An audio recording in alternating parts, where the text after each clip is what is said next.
let that light of joy shine in your life all the time. Oh, let that light of joy, let that light of joy, let that light of joy shine in your life. I am just struck by I can't believe it's July. Wow. I'm someplace back at February, I think, but July, the first Sunday in July.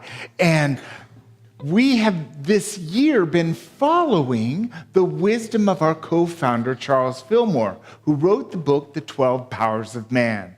And so each month we've been looking at and unraveling and chewing on that faculty for the month. And July is understanding. So today's talk is the power of spiritual understanding. Let's turn to Charles Fillmore and let's find out what he has to say about understanding. The faculty by which we receive enlightenment and insight. Yes. Our capacity to gain direct perceptions of the truth, to know, perceive, realize, and comprehend. The disciple is Thomas, the location is the frontal lobe of the brain, and the color is gold. Now, one truth about these 12 powers, and certainly it's true with understanding, it is our innate beingness. It's part of what we are, and we have all of the understanding we're ever going to have because it's already within us. We're one with God. There's only one power, one presence everywhere in our life and in the universe. That means it's already with us. So the life journey is simply peeling away the misconceptions, the fears, the doubts, the lacks that are keeping us from knowing our deep truth. And with understanding, there's no mistake about it. It is a powerful gift in our lives to use. And I'm going to turn to Linda Martella Whitsitt, Unity Minister. In fact, she was the senior minister at Unity of San Antonio for many years. She now is one of the directors at Silent Unity at Unity Village, the wonderful prayer consciousness there. She has some profound knowing about spiritual understanding. So let's see what she has to say. Spiritual understanding is comprehending and internalizing and then living the truth we know. Understanding dawns over time through study and reflection, or it can come in a flash. Suddenly, the light shines. So the first thing is as we come into comprehending something and we take it inside, we begin to live that truth. Now, I use the example of I want to learn how to speak Spanish. I'm in Texas. There's plenty of opportunity to use it. I could learn how to speak Spanish. Well, that's an idea. It's a thought. And even when I begin the practice of learning the language, I'm going to get the alphabet. I'm going to get vocabulary. I'm going to get tense. I'm going to get gender. I'm going to get all kinds of those things. But it's not a living language in me until I can comprehend it, internalize it, and then live with it. Then I'm able to speak it. Then I'm able to write it. Then I'm able to think in that new language. Yes? Now, sometimes we can have a deep knowing, a flash of insight right now. It can just come to us right now. Now, do I think it's possible for it to just learn the Spanish language? Boom, you just know it? Well, it certainly happened for the Pentecost. And perhaps it could happen, but chances are there's other things that can come for us to have deep knowing in a flash of light, and it can be deep understanding. But in general, we're going to have our understanding develop over time in our study and our reflection. As we conceptualize it, we comprehend it, we perceive it, we understand it, we come to know it. She goes on to say, the intellect is engaged in understanding, but the intellect alone does not produce spiritual understanding. If knowledge is acquiring facts, understanding is making sense of those facts and forming connections between them. So having those knowing all the trivia, getting all the little facts and details, but not really understanding on a deep level anything, doesn't really give us a chance to own it. It's sort of like having the college course, all the courses at college, you read those and then you know everything that's in the class? Not. Because the intellect is not understanding, but we use our intellect to understand. So it's part of it's the vehicle we use to inform ourselves. Certainly by learning the Spanish language, that example, I get to practice it, I get to practice writing it, I get to practice speaking it with others, and at some point, there's a turn where it's like, oh, I understand what that person's saying in another language, where before, it was just totally foreign to me. It's very true also when we become a musician. And first, we're going to be exposed to the scales or to the chords, and we're going to have to learn how to tune the instrument or work with the instrument with rhythm. And it takes practice, it takes study, it takes internalizing it, and it becoming home to us. But there's another aspect to this which Linda focuses on. Understanding ultimately goes beyond fleeting facts to settle on changeless truths. Preceding understanding is the desire to understand. We will never understand anything if we don't desire it. Chances are we're not going to do anything in our life that we don't first desire it. And it's from that desire to understand that we do strive to learn a new instrument or a new language or a new job or a trip someplace.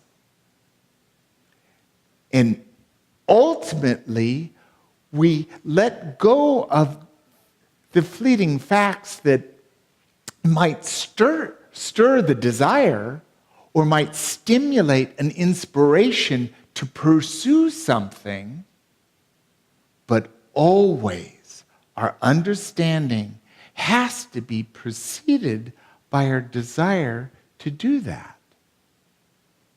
Thank you, Linda. I turn to the Gospel of Mark. This is chapter 7, verse 7 and 8. This is from the New Revised Standard Version of the Bible. Says, ask and it will be given you. Search and you will find. Knock and the door will be opened for you. For everyone who asks receives, and everyone who searches finds, and for everyone who knocks, the door will be open. They're not going to know you're there unless you knock on the door.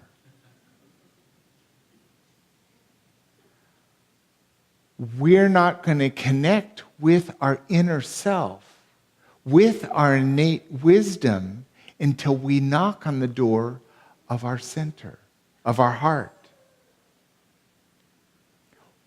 Every prayer is answered. The operative thing is we need to ask. So first there's the desire. We have to desire our understanding before we're going to have the understanding. But we need to then, once we desire it, we need to communicate what we want. This is how we're co-creating with God. If we're everywhere present in the everywhere presence of God, there's no place where God is not, then what's required of us is decide what we want. And when we know what we want, we need to ask. We need to knock. We need to take action with ourselves, left foot, right foot, and head the direction we want to go. If I think, oh, I really want to speak Spanish more than I want an enchilada. It's just an idea if I don't put any feet to it. You know what I mean? I turned to Charles Fillmore, the co-founder of Unity, and he says it this way: unless your mind has been quickened by the light of spiritual understanding, you are living in a little three-dimensional world whose beginning and end is sin or a falling short of the divine ideal. Wow. So unless we step into our spiritual understanding, which means we're aligning with our desire, what we want, what we perceive, and what we understand, then we're just living in a very small world. A world where we are stuck in our fear, stuck in our doubt, stuck in our judgment and our criticism. And sin, I love the word sin. Believe it or not, it's an archery term. It means missing the mark. Just try again. Nope, that's the haystack. The bullseye is over here. That's what sin is. It's just missing the mark. But once we've acknowledged that, we can try again. Otherwise, we're living in a small world, and we're not allowing ourselves to step into our greatness. And it doesn't have to be grand greatness. It could just be fulfilling, satisfying, joy-filled, prosperity and abundance, and really good people to spend time with. Sounds pretty good to me. I love Emily Cady. You're going to find out, if you don't already know, that I love the women of Unity. The people, those women who know the truth and so clearly wrote it down so that if you just read it, you go, wow. Her book, Lessons in Truth, was the only textbook for training Unity ministers for years. And she was a doctor in the late 1800s in New York City. She didn't even have the right to vote. I think she's amazing. What does she have to say? Unless you use for the service of others what God has already given to you, you will find it a long, weary road to spiritual understanding. This is so true. And again, it comes down to this. If I hold on, just me, I'm not giving anything except taking up space. We need to give and use what's given to us. This body temple's not here to just be a display model. It's to be used and utilized. And we use our understanding, again, to align with what do we want? What's important to us? What gives us fuel to add life and quickening to our lives? Because if we don't give it, it's going to take a long time to develop understanding. But as we open ourselves and give, we find it's impossible to give more than we're actually going to receive. For when we give to others, we're really giving to ourselves. And when we open ourselves, we can receive the abundance flowing through all, because we're all one. There's no separation. And so what we do for others, we're doing for ourselves, and others doing for us. It's interrelationship. And we know what we have to give. That thing you find really easy to do that other people don't do, that's your gift to share. If it's really hard for you, that's probably something for someone else to share. That's why we have people who are working with the numbers, with our accounting, the people who love numbers and love accounting. It would be hell for someone who doesn't like numbers and accounting to be doing the books. And wouldn't be very good for us either. So make use of what it is you have and give it to others. When we judge someone for how they've taken care of their yard, it's a mess. And we can judge and criticize them, but we don't really understand what's going on in their lives. This is from the reading from the Science of Mind magazine today. And what they said was, we know that they're doing the best they can do with what they believe they can do. That's different than they're doing the best with what they have. They're doing the best with what their current belief is. And when we can be compassionate with each other, and we can give our love and our understanding, there's an opportunity for us to be more able to accept each other. And isn't that a deep spiritual understanding? A different way of looking at it? Rather than knocking someone down because they're wrong.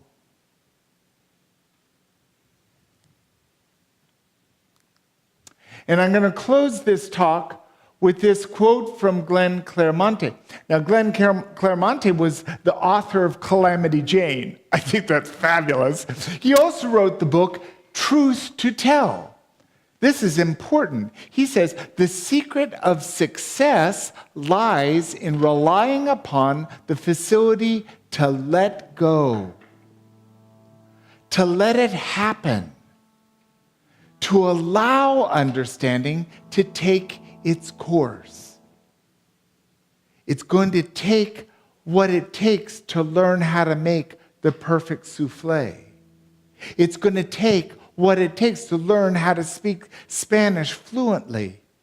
It's going to take what it takes to become an accomplished musician. And part of the journey, we keep coming to this Sunday after Sunday, is the necessity to let go. To let it happen. Letting go of the assumption, letting go of the expectation, letting go of the you have to, or you should, or you better. Let all of that go.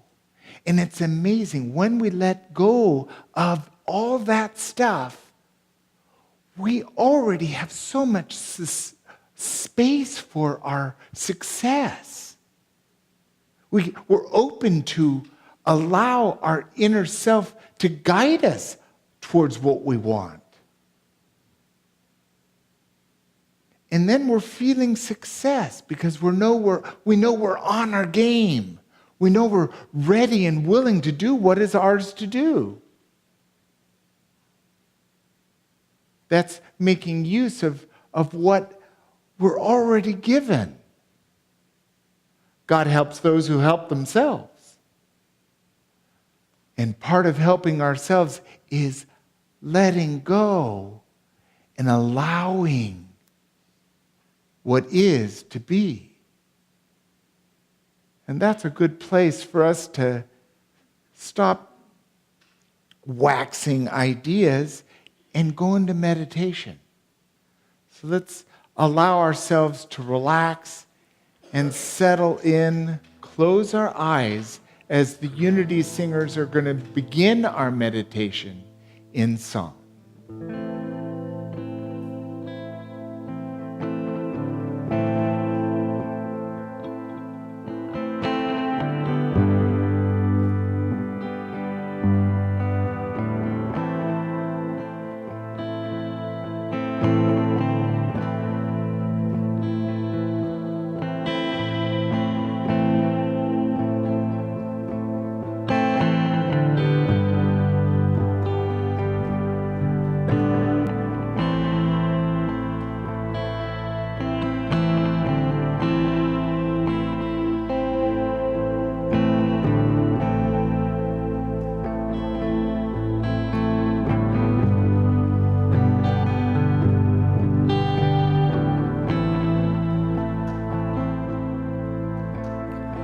Come together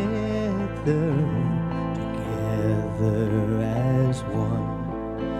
Breathe in the universal soul. Beyond the restless thoughts, beyond the I and mine. One life.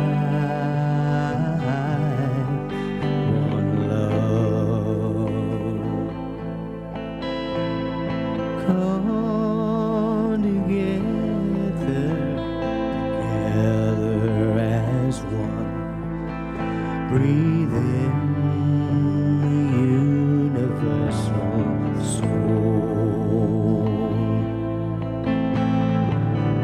I dissolve the lines of separation. I intermingle with the light. Let love run throughout the nations. Let heart and mind unite. Come together as one. One life, one love.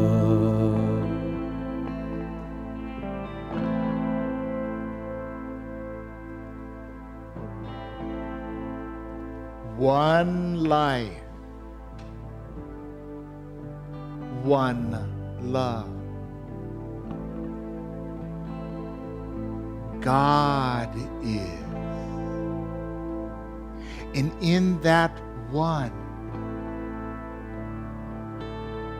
we identify and open to our oneness with each other and with God. One life, one love, one.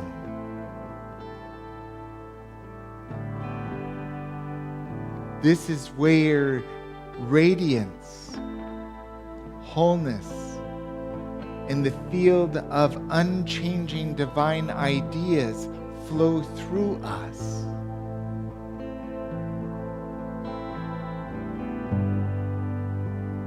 As we take time in meditation, we open ourselves to the One.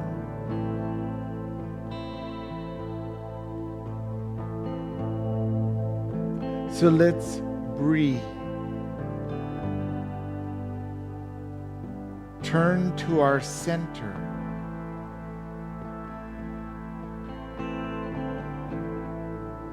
And ask the question to ourselves, what need I understand this moment to be more in oneness with all and with God?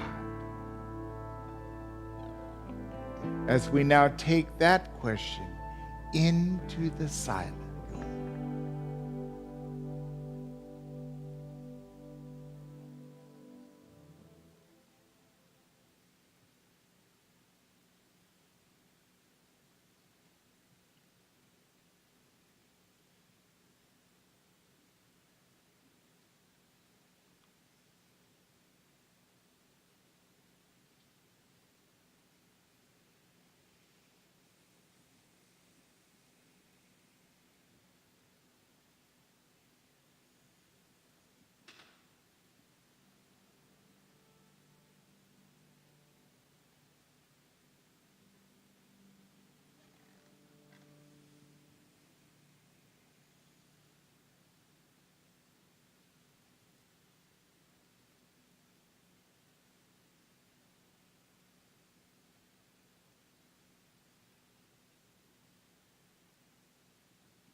We are so grateful